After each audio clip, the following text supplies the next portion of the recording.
राजगृह नामक एक स्थान है। वहां पर गृधकूट पर्वत है। तो राजगृह का गृधकूट पर्वत एकाएक अपने कद से मानो ऊंचा उठ गया था। उसकी तलहटी में बसा वन भी सतरंगी छटा बिखेर रहा था। ऐसा वातावरण वहां का सृजन हो गया था। धरा पर मानो नई नई कोमल दूबें उगने लगी थीं, वृक्ष पर नई कपोलें फूट रही थीं। अचानक सारा वायुमंडल सुगंधित हो गया था। सात्विकता की ताजी महक कण कण को मुग्ध कर रही थी। आखिर ऐसा क्या हो गया था?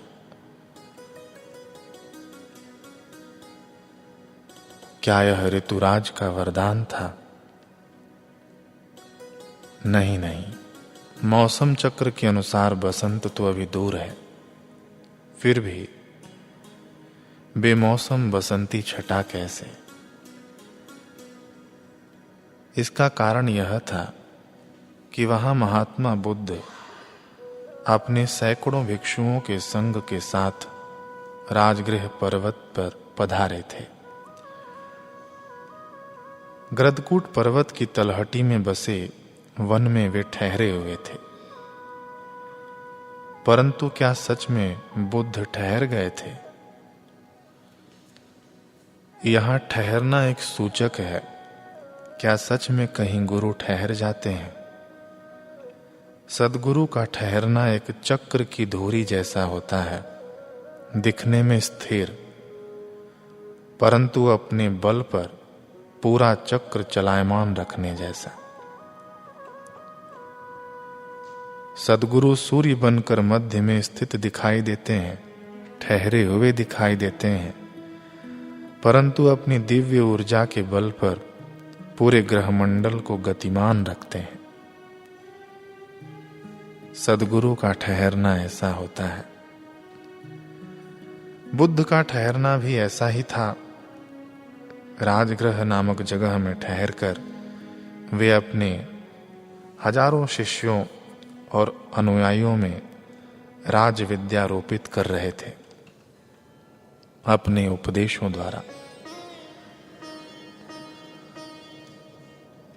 बुद्ध का हर व्यवहार शिष्यों के लिए जीवन शास्त्र का अध्याय बन रहा था। बुद्ध का मौन भी उन्हें उपदेशों की निर्झरी में नहला रहा था। बुद्ध का शयन करना भी उन सबको जगना सिखा रहा था। सच तो यह है, साकार सद्गुरु के संग में रहना अपने आप में जीवन की जीवंत पाठशाला बन जाती है। वैसी ही पाठशाला इस वन में खुली हुई थी। छोटे छोटे कई प्रसंग हैं। आज भिक्षुक आनंद बहुत आनंदित था। शास्ता बुद्ध को कहते हैं। शास्ता उसे प्रातःकालीन भ्रमण पर अपने संग ले चले थे। साथ में दर्जन भर भिक्षु और भी थे। सबसे आगे आगे शास्ता चल रहे थे, यानी बुद्ध चल रहे थे। दिव्य चाल में मध्यम गति से तनिक सी दूरी बनाकर पीछे पीछे आनंद व अन्य शिष्यों का मंडल चल रहा था। यही नहीं, शीतल पवन के तेज झोंके भी उनके संग थे। यही कारण था कि शास्ता का भगवा चीवर खूब लहरा रहा था, रह रहकर आनंद को स्पर्श कर रहा था। जैसे ही गुरुदेव का वस्त्र स्पर्श करता, आनंद दिव्यानंद की तरंगों में दौड़ पड़ता। तरंगित होकर वह बोल ही गया कि गुरुदेव, आज पवन देव बड़े वेग से नृत्य कर रहे हैं, है ना? महात्मा बुद्ध ने मात्र हूं कहा। आनंद ने फिर कहा, गुरुदेव, आज सारा वन कितना सुरभिमय हो रहा है ना? फिर से महात्मा बुद्ध ने में जवाब दिया। आनंद ने आगे कहा, भगवन, पर्वत पर उगे वृक्षों की सुगंध भी यहीं आ रही है, लताओं पर लटके फूलों की सुरभि भी यहीं आ रही है, धूप दीप का सुवास यहीं आ रहा है, पुष्प सार और मल्लिकाओं का मधुर गंध यहीं एकत्र हो गया है। महात्मा बुद्ध ने फिर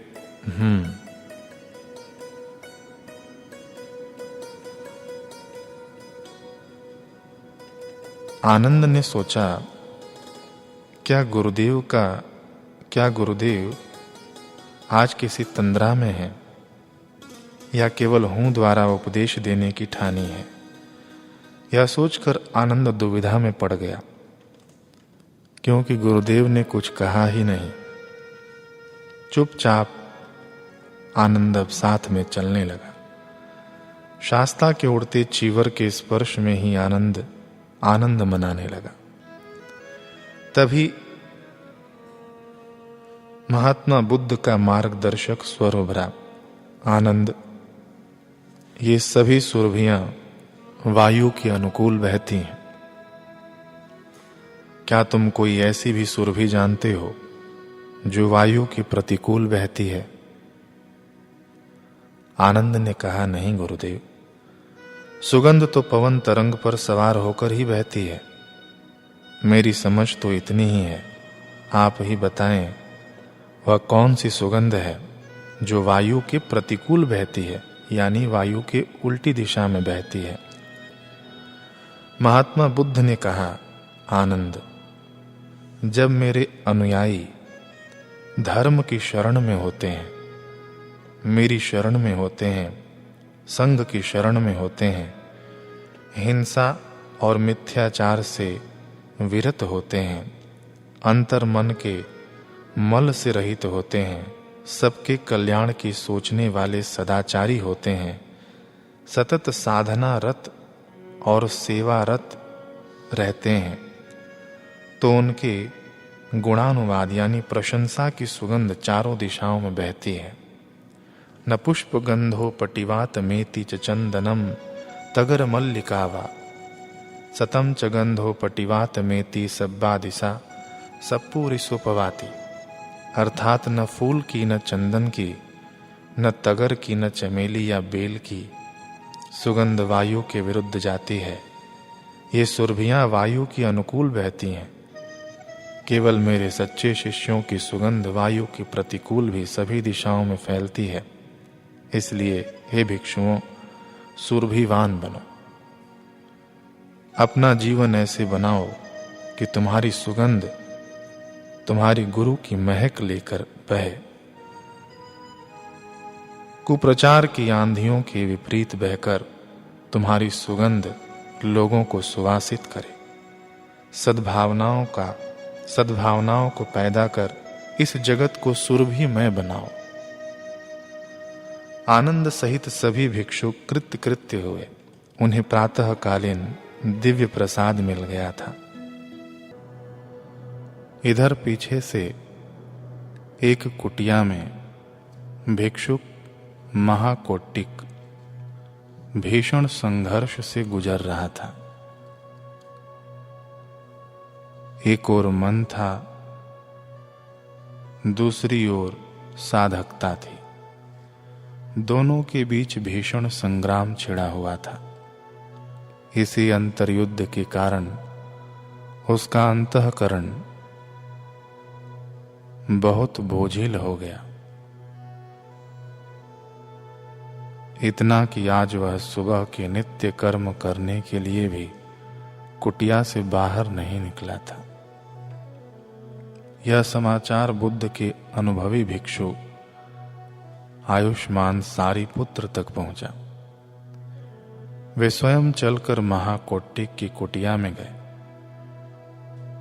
अचरजपूर्ण वाणी से उसे झकझोरा, महाकोटिक, गुरुदेव प्रातःकालीन भ्रमण से वापस लौटने वाले हैं। तुमने अभी तक शैया का त्याग भी नहीं किया, स्नान भी नहीं किया, नित्य क्रियाएं नहीं की, तो फिर गुरुदेव का प्रातःकालीन उपदेश कैसे सुन पाओगे? उठो, क्यों प्रमादी बने हुए हो? महाकोटिक ने कहा कि हे आयुष्मान, जो सोएगा वही तो जागेगा, जो लौटेगा वही तो शैया त्यागेगा,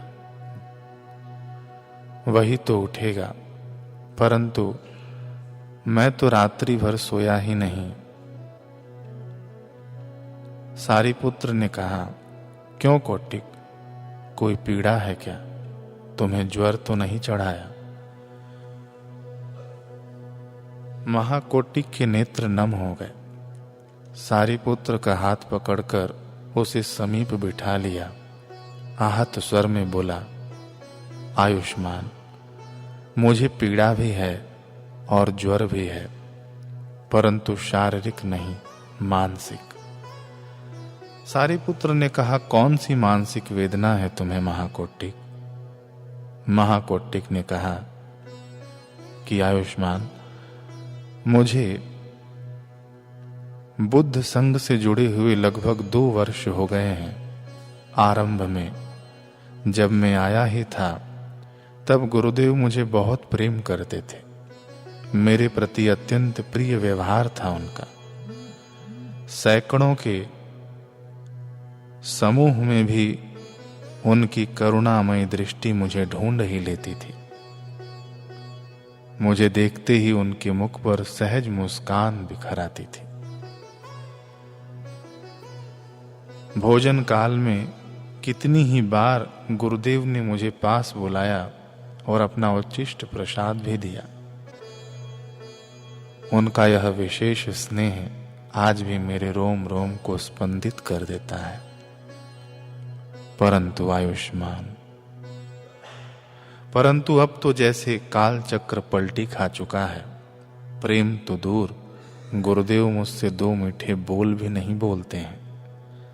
सैकड़ों में तो छोड़ो, यदि मैं अकेला भी उनके समक्ष आ जाऊं तब भी उनकी दृष्टि मेरी अनदेखी कर देती है। मानो मैं उनकी आंखों की किरकिरी बन गया हूं। विशेषकर मुझे देखकर तो क्या मुस्कुराना, अगर गलती से मैं उनके सन्मुख पड़ जाऊं तो उनके मुख पर आई पूर्व मुस्कान भी अदृश्य हो जाती है। आयुष्मान, वे बस चुन चुन कर मुझ में त्रुटियां निकालते हैं, दूसरों के बीच उन्हें प्रकाशित भी कर डालते हैं। जब देखो अपना क्रोध बाण मुझ पर ताने रखते हैं। आयुष्मान, मैं समझ नहीं पा रहा हूं, मैं बदल गया हूं या गुरुदेव बदल गए हैं। इतना कहकर महाकोटिक फूट फूट कर रोने लगा। उधर सारीपुत्र सांत्वना देने की बजाय ठहाका लगाकर हंस दिए। अरे कोटिक, मेरे भाई, गुरुदेव नहीं बदले, पर हां, वे तुझे बदलने का प्रयास जरूर कर रहे हैं। यह तो उनका शाश्वत प्रेममय व्यवहार है। महाकोटिक कलपते हुए बोला, विश्व का कौन सा शब्दकोश ऐसे व्यवहार को प्रेममय कहता है, मुझे बताओ। सारीपुत्र हंसते हुए बोले कि बुद्ध कोश में यह उत्कृष्ट प्रेम कहलाता है कोटिक। गुरु शिष्य के संबंध में इसे उत्कृष्ट प्रेम कहते हैं। इसी प्रक्रिया द्वारा गुरु हमें श्रेष्ठ जीवन जीने के लिए तैयार करते हैं। जैसे कुम्हार अपने घड़े को तपाता है। महाकोटिक अश्रु पोंछते हुए बोला कि एक बात बताओ आयुष्मान, गुरुदेव के निर्देशन में हम श्रेष्ठ जीवन क्यों जिए? क्या इसलिए कि जिन अच्छे कर्मों का सुखद फल हमें यहीं पृथ्वी पर मिल सकता है वह परलोक में जाकर मिले? सारीपुत्र ने मुस्कुराते हुए कहा, नहीं, ऐसी बात नहीं है। फिर महाकौटिक ने पूछा, अच्छा तो फिर इसलिए जिए कि जिन बुरे कर्मों का दुखद फल हमें मृत्यु के बाद परलोक में मिलना है उसे हम यहीं पृथ्वी पर भोग कर खत्म कर दें? सारीपुत्र ने कहा, नहीं, ऐसी बात नहीं है। महाकौटिक ने कहा, तो फिर हम गुरुदेव के निर्देशन में श्रेष्ठ जीवन क्यों जिए? क्या इसलिए कि जो बहुवेदनीय कर्म है वे कम वेदना दें? सारीपुत्र ने कहा, नहीं, ऐसी बात भी नहीं है। महाकौटिक ने कहा, अच्छा तो इसलिए कि जो कम वेदना देने वाले कर्म हैं वो बहुत वेदना देकर इसी जन्म में कट जाएं। सारीपुत्र ने कहा, ऐसी बात भी नहीं है। अब महाकौटिक अकुलाते हुए बोला, यदि कैसी भी बात नहीं है तो फिर हम गुरुदेव के निर्देशन में श्रेष्ठ जीवन क्यों जिए आयुष्मान? सारीपुत्र ने कहा, कौटिक, हम गुरुदेव के निर्देशन में श्रेष्ठ जीवन इसलिए जिए ताकि जो हमने आज तक न देखा न जाना है, परंतु गुरुदेव जिसे हमें दिखाना व जनाना चाहते हैं हम वह देख व जान पाए। तुम कर्मों की बात करते हो कौटिक, गुरुदेव तो कर्मों से पार ले जाना चाहते हैं, जहां कर्म का लेप ही नहीं। जिस अवस्था का हमने साक्षात्कार नहीं किया परंतु जिस तक गुरुदेव हमें पहुंचाना चाहते हैं हम उस अवस्था तक पहुंच जाएं। हे कौटिक, हम गुरुदेव के निर्देशन में श्रेष्ठ जीवन इसलिए जिए ताकि गुरुदेव प्रसन्न हो सके। क्या यह उद्देश्य इतना काफी नहीं है? हम इसलिए जिए ताकि गुरुदेव का उद्देश्य पूर्ण हो सके, उनके उद्देश्य में हम सहायक बन जाएं। सारीपुत्र की अंतिम दो पंक्तियां गागर में सागर जैसी थीं। उन्हें कहकर वे उठ गए, कुटिया से बाहर आ गए। उन्हें गुरुदेव के प्रातःकालीन उपदेशों को सुनने आए नगर के जन समूह को व्यवस्थित ढंग से बिठाना था।